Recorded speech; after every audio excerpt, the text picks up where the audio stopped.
కర్నూలు జిల్లాలో ఒకప్పుడు బలంగా ఉన్న వైసీపీకి భారీ షాకే తగిలే సూచనలు కనిపిస్తున్నాయి. పాణ్యం ఎమ్మెల్యే గౌరు చరిత వైసీపీకి రాజీనామా చేసే యోచనలో ఉన్నట్లు తెలుస్తోంది. వైసీపీలో కాటసాని రాంభూపాల్ రెడ్డి చేరాక తమకు ప్రాధాన్యత తగ్గిందని గౌరు దంపతులు అసంతృప్తిగా ఉన్నట్లు సమాచారం. అంతేకాకుండా టికెట్ విషయంలో జగన్ హామీ ఇవ్వలేదని గౌరు వర్గం అలకబోనింది.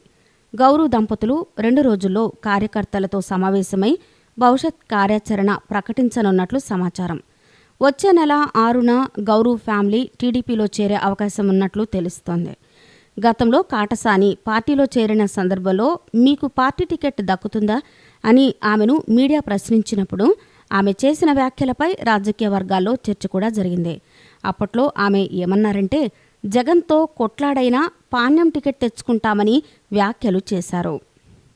జగన్తో తమ కుటుంబానికి అంత చనువు ఉందని గౌరు చరిత తెలిపారు. అదే ధీమాతో ఎన్నికల ప్రచారం కూడా జోరుగా చేశారు.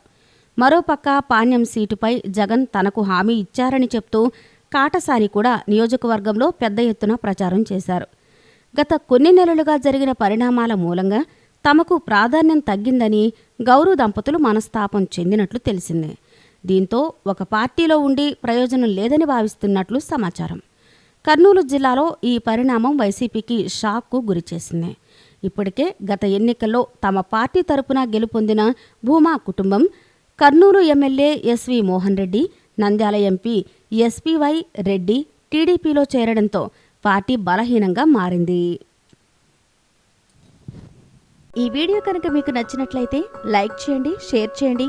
ఇలాంటి లేటెస్ట్ వీడియోస్ కోసం మా ఛానల్ని సబ్స్క్రైబ్ చేసుకోండి.